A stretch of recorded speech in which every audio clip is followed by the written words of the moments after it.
This is pretty wild, but an entire generation could be left behind from real estate gains in the future simply because they are priced out of being able to purchase property. Let's jump into demographic changes and household formation. This chart is so cool. It's the real estate ownership by generation. It shows, the baby boomers had 34% and went to 41% over the years. The silent generation, 80 plus years old, went from 65% to 9%.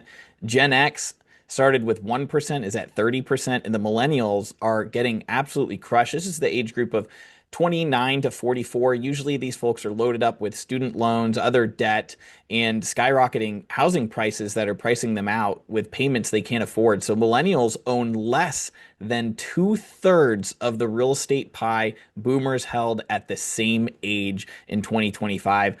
That's crazy to me. So this means that a lot less millennials are actually owning real estate than the baby boomers were at that age. And the baby boomers, frankly, are in control of this real estate market, and they own a lot of real estate, and they are, frankly, rage quitting their listings whenever it doesn't sell. They decide to, okay, I'm just going to hold on for higher prices in the future. Maybe next year will be better. I will sell then, because they've already locked in on their low interest rates. Nobody blames the baby boomers for doing this. Why would you downsize into a smaller home with a higher or similar payment? It doesn't make sense. So they are locked in to a lot of their real estate until they start to pass away. And then that money will flow down to Gen X and the millennials, potentially, if it's not absorbed from, hospitals and long-term care facilities and things like that. So the reality is that these demographic changes are really going to hurt the younger populations. As you can see here, the population of older adults now comparable to the population of children. This comes from the United States Census Bureau. And you can see that there's been a lot of change. There's just less people having kids. So you can see the difference from 2004 to 2024, and you can see it by gender. And basically 2024 is in the blue, and you can see there's a lot less. See this gap here between the white and the blue? There's a lot less people being born. And the older generation is continuing to age out. And so this is a huge problem, right? Because if somebody can't afford a home, if a millennial can't buy a home and can't afford to live, how are they going to pay to have a child and send them to, go get an education and things like that and take care of them when they can barely afford the payments that they already have? And we're going to dig into that because it looks ugly. There's a lot of people who are living with their mom and dad still, even young adults in their early 30s, because they can't afford to go out on their own just because of this affordability crisis that we've gone into. And it's important to understand that the rich do get richer. This is just commentary on this, but it's a real wealth inequality issue since 1976. You could see the majority of the wealth goes to the top 1%, and the bottom 50%, this green line here, they basically just stay at the bottom. So if you're at the bottom 50%, it's really going to be difficult to get out of it. If you're, I think the American dream is still alive. It's just unaffordable. It's just much more difficult to be able to achieve, but it's definitely still achievable. But you can see here that the majority of the gains, when you see equity gains and home price appreciation, if you don't own equities or you don't own real estate, then you're being absolutely left behind as the government inflates your dollar away. So again, most of the gains are going to the top 1%. It's not going down to the bottom. And frankly, the rich are driving the economy right now. So a lot of people are asking, how is the economy still going on full steam right now? Because when you talk to the average person, they are struggling.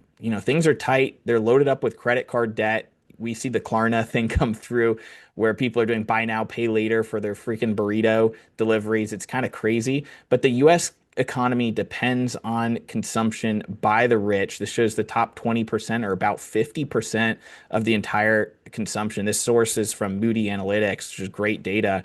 And then you can see there's a little bit of revenge spending from some of these classes here. So it's pretty interesting how people spend. But again, you need to understand the top 20% of people out there with the money are the ones who are actually spending and driving this economy further. That makes sense because most of the gains goes to these people when their assets inflate. And that's why you start seeing the middle class and the bottom 40 to 50% of people really struggle while the top continue to dominate.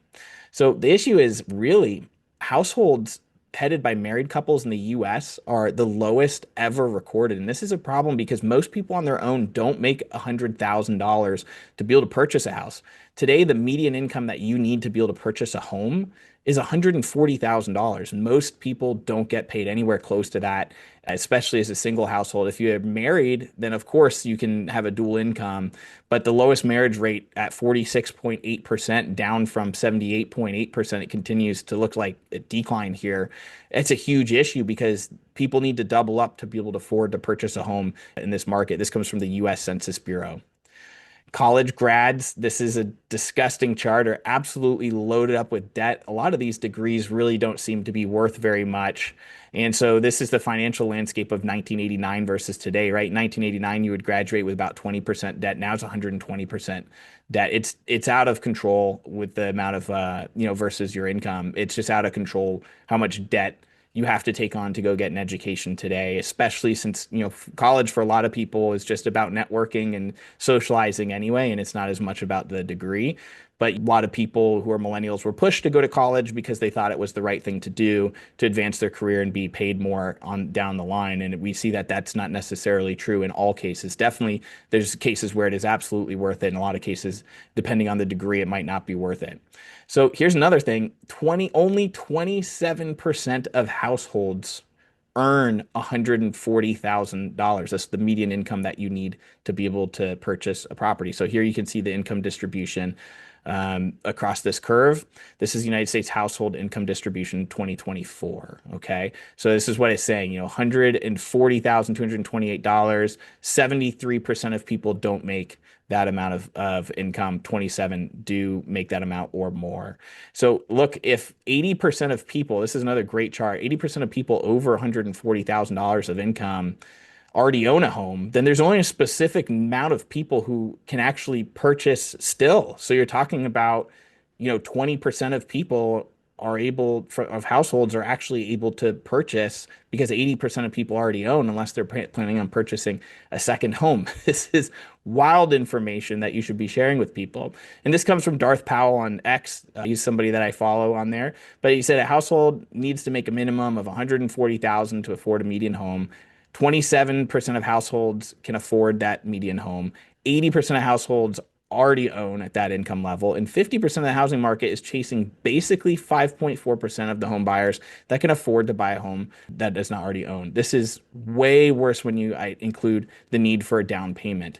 I think this is absolutely spot on. I think, again, these younger generations are completely priced out. We're in an affordability crisis, and what we really need to do is have prices come down. I don't think bailing out the housing market by reducing rates is the right thing to do. I think we need to get a solid footing so we can continue to grow middle class and get younger people the ability to purchase and own homes at a price that they can actually afford, and that just won't simply bankrupt them and drain them for the rest of their life. So look at this, young adults living at home. So this is the consequence of it, right? A lot of people are moving back into with their parents. Look at how this chart has just adjusted all the way down below 30% share of young adults living with a parent. It peaked 1940s, and then obviously it dropped, and then it came right back up. And so we're near a record again, at around 48% of people are living with a parent because they can't go out and pay the rent. And I know when I graduated myself from Virginia Tech and I lived in Washington, D.C., I had my finance degree. I had an amazing economics job at a policy think tank. I mean, there was no way that I could rent an apartment. I either had to go in with 4 or 5 different people to rent an apartment and basically live in a sunroom, or I could live in my parents' basement and walk to work and save money. And even living in my parents' basement, it was barely enough to pay for all the costs of the metro, taxes, everything like that. There's really not a lot left over on an income of under $50,000, around $50,000 in the DC area. So it's completely unaffordable. I get that. And that was a decade ago. So I totally understand why young adults are living at home. I feel for them. And you got to find a way to increase your income. Absolutely. And this has led to, frankly, a little bit of a decline of households, like new net growth households. You've seen, since 2017, there's been a ton of household formation. And then this is basically the first quarter that we've had a negative decline in U.S. homeowner households. So that is something that we are seeing that's changing, which is pretty interesting. And this comes from the U.S. Census and John Burns Research and Consulting LLC data. That's causing rent to stall out because obviously if people are going to move back in or are renting out, 3 or 4 people in one apartment versus one apartment per person or something like that, or people are living with their parents, they're not going to be renting houses. I think they're going to see a lot more doubling up. This comes from Apartment List. but the month over month rent growth in the United States, I think will continue to move down, especially here in the South where we are overbuilt anyway, especially with single family houses and multifamily. But we're going to see a lot more people move in and move back home to save money. Now, Florida, this is what's happening in real estate in Florida specifically. We are seeing a lot of decline in home prices, overbuilding. Migration has slowed significantly, right? During 2020, 2022, we had tons of migration here. That migration peak has dropped about 80%. And because we have a negative birth to death rate ratio, that means the only way that the state grows is by people migrating here, and we're not seeing that migration. So if you see no migration, people doubling up because it's too expensive, obviously you can see the narrative start to come together of how we're going to see real estate prices continue to fall. It's really one of the only options. This is new single family houses for sale, and we're past the great financial crisis in terms of number of houses for sale that are in new construction phase, which is absolutely mind-boggling to me because it does not feel like a crisis, and we're not in a crisis yet. We're in a correction right now in Florida, but we are headed towards a crash, which is generally termed out at about 30% decline from the peak, which is my full expectation to see in the next couple of years here. Now, we're back to across the United States inventory levels of 2019. So we continue to see inventory kind of move up as soon as possible as we've seen these affordability issues come, which basically were started here in January 2022 when the Fed started raising interest rates pretty rapidly. Mortgage interest rates went from 3% to 7%, and that basically cut off a lot of people and put them on the sideline, made them renters. And this is continuing to be the case. The only way to really reverse that is, yes, we could reduce interest rates, but really, I mean, the biggest thing is prices really need to come down. It'd be great to see both and interest rates come down a little bit and then prices come down a lot to make it more affordable. That's my expectation. I do think prices will come down. So here's another chart that shows, that prices have basically settled off across the United States. And, we really peaked around October 2022 and we came down and we're kind of just jumping around here.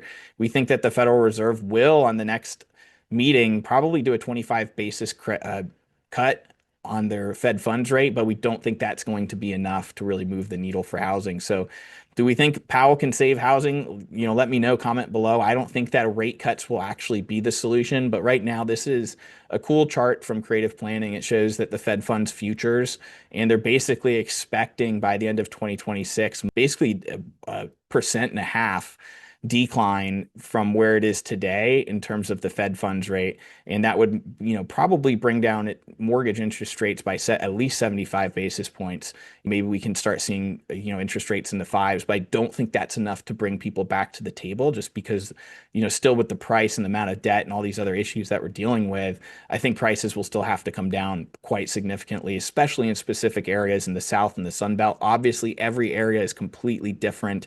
And I'm not talking about the Northeast here. It's a completely different market. And that's what I'm saying is basically it's market dependent. You can see that certain areas, there's a surplus of homes. There's other areas that have a deficit of homes. And you can see like the Northeast, Chicago, Hartford, Connecticut, areas like that, New York, New Jersey, they're still hot and going along, but the areas that basically saw massive growth from 2020 to 2022, those areas now have a surplus of homes because they're no longer affordable to younger generations. So we think this is going to be a plan that basically plays out for the next couple of years.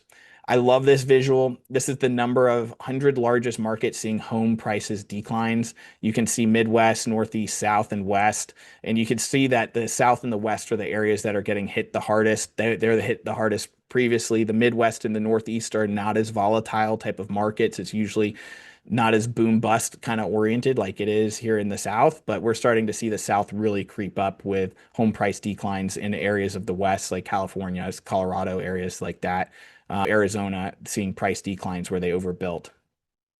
What do you think? What options do you think young people have who are loaded up with debt? Do they have the ability to buy a house and start a family? I know the median age of a first-time homebuyer today is 38 years old, which is wild. It's about 8 years later than previous generations if we look back a couple decades. So people are putting off, they're starting their careers, they're trying to save up as much money as possible, and they're not going to start having kids until they feel financially secure. So what do you think? What options do they have? Are the boomers right? Should we just, work harder and, stop complaining and just you know, deal with it, pull ourselves up by our bootstraps. Let us know what you think in the comments. Love to hear what you think, but we definitely know one thing for sure. Demographics are changing. The way that we live together as families are changing. People getting married at certain ages is changing, and all of this will have a massive impact in real estate for years to come. Thanks for watching.